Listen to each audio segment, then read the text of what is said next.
Coming up on NCC News at 4:45, find out why Syracuse middle school teachers are rallying to protect themselves. Can Trump keep his seat in the race? The Supreme Court decides the candidate's fate today. And record highs following snowfall leaves all Syracuse residents happy. Even she didn't like the snow.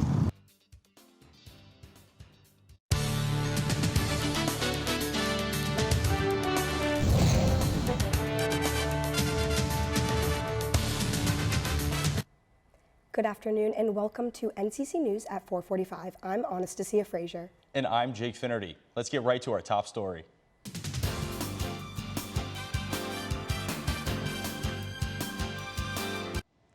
Syracuse teachers aren't safe in their buildings. Tonight, they're holding a rally for protection against recent parent attacks. Our NCC reporter, Alicia Waller, is live at Lincoln Middle School where the story develops. Alicia, what do you have?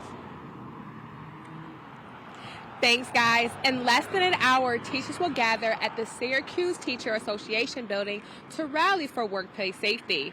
The Syracuse Teacher Association, which represents over 3,100 teachers, is meeting to address concerns and answer questions from teachers who left one of the teachers from this school here with a concussion and multiple broken bones.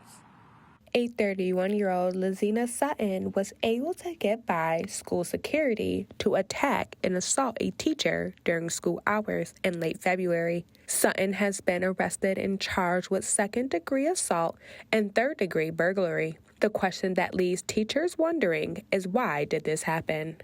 You know, we all make mistakes. Teachers and students make mistakes. And I think there just needs to be communication. I think it never should get to a point to where I need to come put my hands on you or vice versa. Investigators say Sutton intentionally came to Lincoln Middle School looking for her daughter's teacher about a referral the teacher made about her daughter the day before. Rebecca Smith, a mother herself, says it's important as a teacher to bring attention to a student's parent about their behavior, but it should never be a situation where someone gets physical. No person should be put into a situation where when there is a conflict that they are not able to have safety.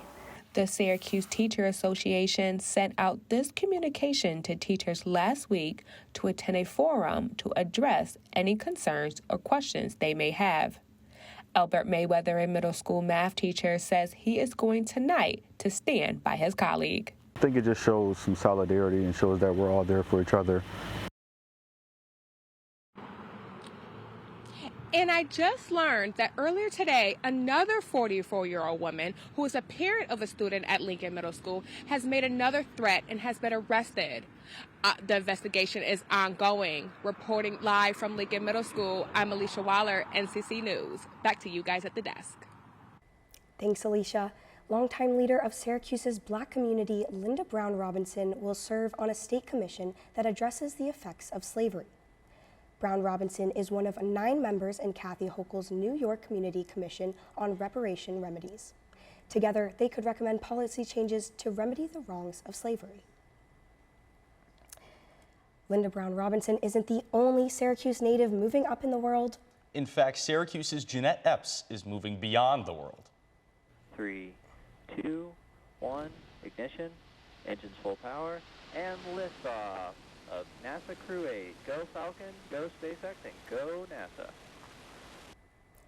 All systems go. After several delays, SpaceX Crew 8 is on their way to the International Space Station. Syracuse native Jeanette Epps launched successfully as part of NASA's mission to the ISS. The launch was originally scheduled for last Friday, but was delayed due to weather. The CDC announced Friday they are lifting most of the remaining COVID guidelines. COVID tests are still recommended when displaying symptoms, and masking is only suggested if you are feeling ill. People can now return to work whenever a fever has disappeared for 24 hours without medication. People such as this Syracuse resident have displayed pleasure over the revision. That is great. It really is. Hopefully we can get rid of COVID and whatever else came with it. Right? Yeah. Those with COVID are still recommended to quarantine for 5 days after displaying symptoms.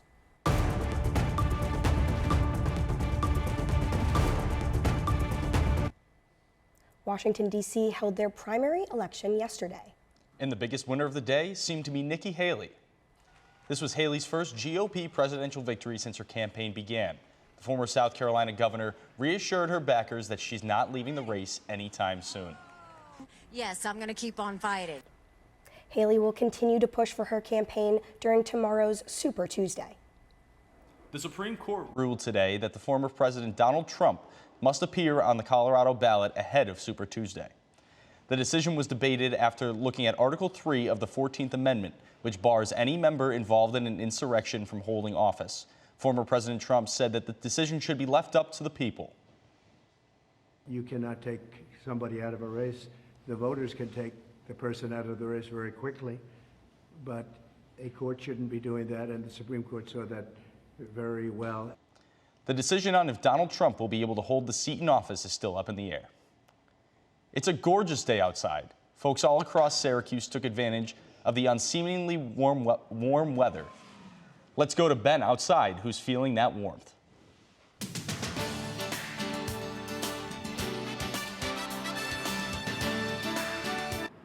Thanks, Jake. Well, you may remember last Tuesday that record shattered once again, and Thursday there was snow on the ground in the morning, so it would make complete sense in central New York for it to be absolutely gorgeous out here today. A high of 68 degrees right now. It's what it feels like. The high is actually 67, pardon me. It hit 70 earlier today. The humidity is around 53%. The wind is a slight breeze at 12 miles an hour. And just like all things in Syracuse, the weather is not consistent. So it will not stay like this throughout the week, but we'll have that entire forecast coming for you up next. Now back to the desk. Thanks, Ben. Roger Moore Jr. began filmmaking in middle school, and recently his videos have taken off on social media. Using his platform for good, Roger aims to inspire others to lead with kindness. Gaining hundreds of thousands of followers and millions of views on TikTok and Instagram, Roger Moore Jr. has been filming, editing, directing, and acting every day in order to make his dream of helping others come true. So I've kind of taught myself everything I know. I'm like filling all the hats right now. Roger's videos consist of themes of empathy, humility, and human connection. The world is so broken right now, and there's so many topics to touch on. So I want to try to talk about every single one of them so I can raise awareness, start a conversation. Gabe White, one of Roger's friends and actors, says part of what makes Roger's content stand out among others is his authenticity. A lot of times it's him expanding on a very small idea and making it his own. I think that's where you get those themes of empathy, of kindness, of humility, because that is Roger. That is what he is personally adding into each and every one of those videos. Gabe says Roger is reminding people of the good in the world. His content is just kind of this tether to optimism. Megan Ford Titus, one of Roger's followers, says his content is relatable and makes people feel understood. It's so important, and it's really uplifting as well. I love those videos, and I'm excited to see, new videos as well. There's been so many times where the videos I make, like I'll get DMs of people being like, oh my gosh, thank you for making this video, because it shows that like I'm not alone in the situation.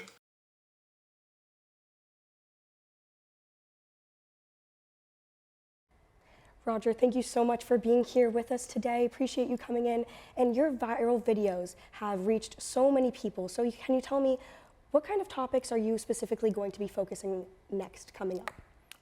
Honestly, I just want to continue focusing on just the state of our society and the mental health in our generation. That's very important.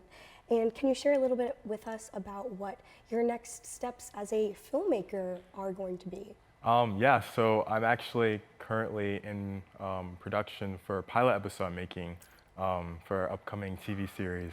Yep. Oh my goodness, that's so exciting. I'm excited to see it. Thank you. And if you had one message that you could share with your viewers, what would you want to tell them?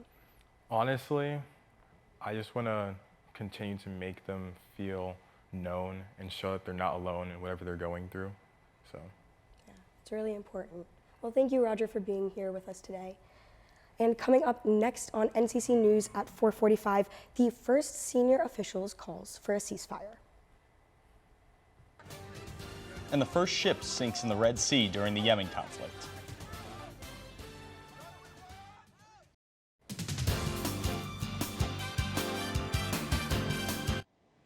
Welcome back to NCC News at 4:45. Vice President Kamala Harris has called for a ceasefire in Gaza, becoming the first member of the Biden administration to do so. Harris was in Selma, Alabama to commemorate the anniversary of Bloody Sunday when she spoke on the issue. She called for humanitarian aid for the war-ridden area in the Middle East. Let's get a ceasefire. Let's reunite the hostages with their families, and let's provide immediate relief to the people of Gaza. And down below in Florida, the University of Florida has eliminated all of their diversity, equity, and inclusion positions.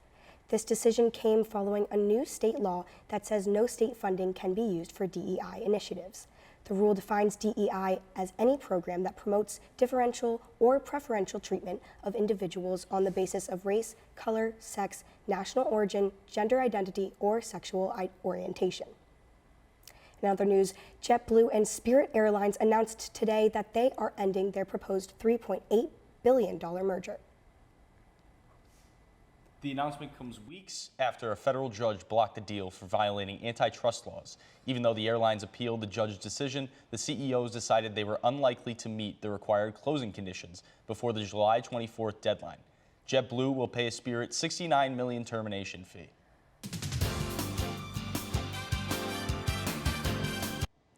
The European Union announced today that they are fining Apple $1.8 billion. That's about $2.2 billion. This is the EU's first antitrust penalty on Apple, claiming that the company is blocking users from finding less expensive streaming services. The vice president of the EU Digital Commission says Apple had negatively impacted millions of European consumers. 11 days after an attack on a cargo ship by the Houthis in the Red Sea, the ship finally sank. This is the first ship the Houthis have sunk. The ship carried approximately 21,000 metric tons of fertilizer, creating a severe environmental risk to the sea. Coming up on NCC News, some warm temperatures hit central New York. We'll have your full weather forecast after the break.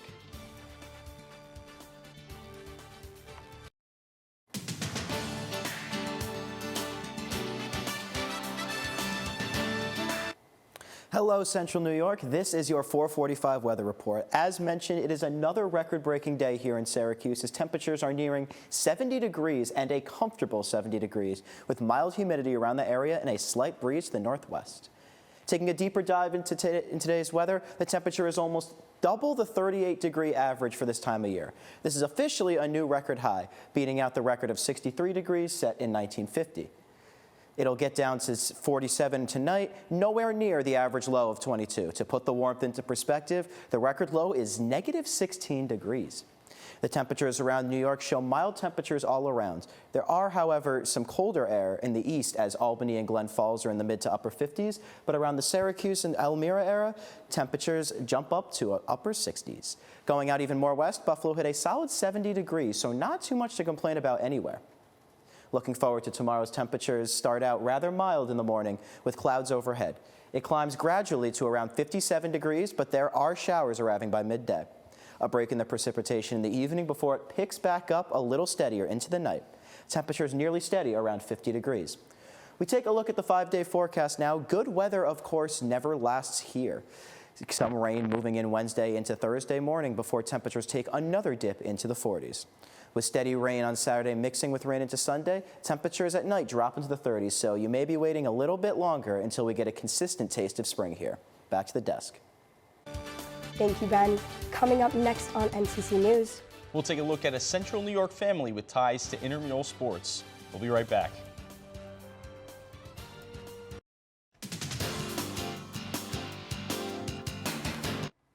Dodgeball, sandwiched between a ton of basketball, is the story here today. Welcome to NCC Sports. I'm Curran Campbell.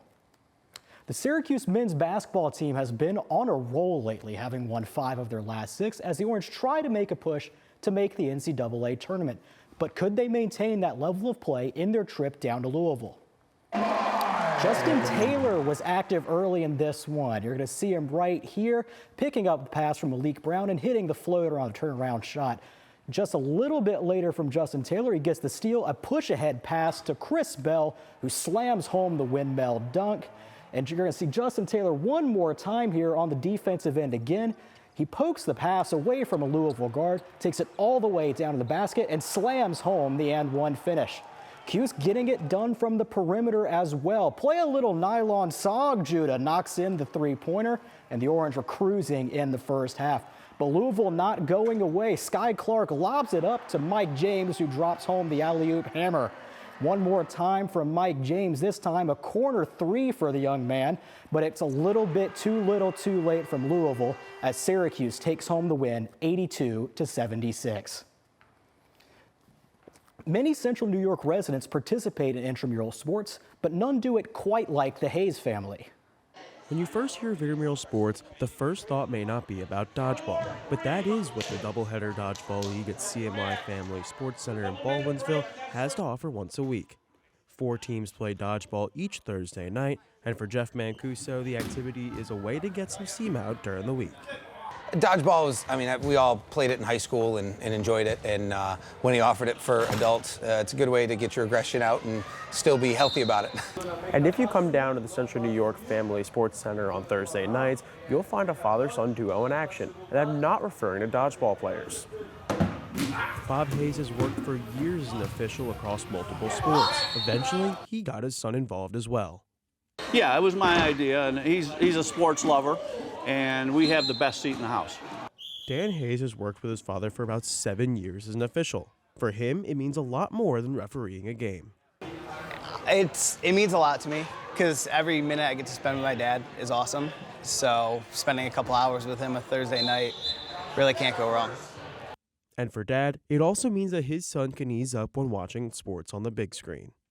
But now he became an official and realizes that he sees the game in a different light and doesn't pick on the officials as much. The dodgeball season only has a few weeks to go, but this duo is bound to continue officiating. For NCC News, I'm Casey Farr. Dodgeball and many other intramural leagues can be found through the Syracuse Sports Association. Registration varies for each sport. The Syracuse women's basketball team heads down to the Greensboro Coliseum this week to kick off ACC tournament play.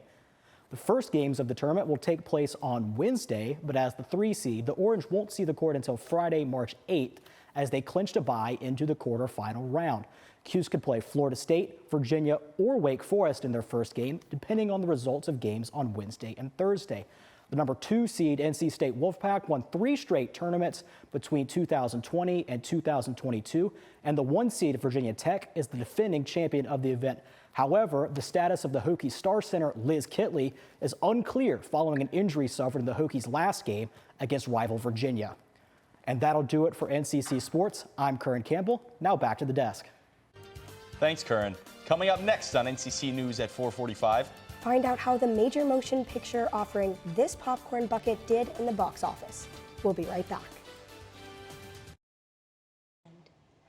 Now to Aaron Kyler for a look at social media today. Aaron? Thanks, Jake. Welcome back to the Social Media Roundup, and boy, do we have a lot for you today in the world of entertainment. Starting off across the pond, the 2024 Brit Awards were this past Saturday. The Brit Awards, or the Brits, are the highest profile music awards ceremony in the UK, and it did not lack in headlines. The biggest being singer and songwriter Ray having a historic night. Ray made history after winning 6 of 7 prizes she was nominated for. This record 6 prizes beats artists such as Blur, Adele, and Harry Styles for most wins at a single ceremony. She was also the first woman to win Songwriter of the Year. What we do for the benefit 2024 has been a sleepy year thus far in terms of box office sales. That was until the long-awaited sequel to the popular sci-fi adaptation Dune Part 2 released this weekend, earning the #1 spot with $81.5 million in domestic sales and $178.5 million globally. The first installment of the film, starring Timothée Chalamet and Zendaya, opened with $41 million domestically. Paris Fashion Week concludes tomorrow. This event occurs twice a year and features the wear of the biggest names in the fashion industry. This week, the fashion giants showcased their fall and winter collections. That's all I have for the news and social media to get today. I'm Aaron Kyler, back to the desk. Thanks, Aaron. Wow, Dune 2 really outperformed their expectations. I haven't seen it yet, but I'm excited to go, honestly, just for the popcorn bucket. Have you seen the movie yet? I haven't, but I love movie theater popcorn. I'd love to get that bucket, and I'd love to see the film, a star-studded cast: Zendaya, Timothy Chalamet. I think Austin best. Butler's in it as well. He is different look for him in this film than his Yeah, previous yeah. ones, but Especially Elvis. oh, A definitely. lot different. But his acting skills are apparently Fantastic. great in this movie, Yeah. so I'm definitely excited to I can't go see it wait. later this week. Yeah. But that's all the time we have for today on NCC News at 4:45. For today's stories and more, visit our website at nccnewsonline.com or follow us on social media at NCC News Online.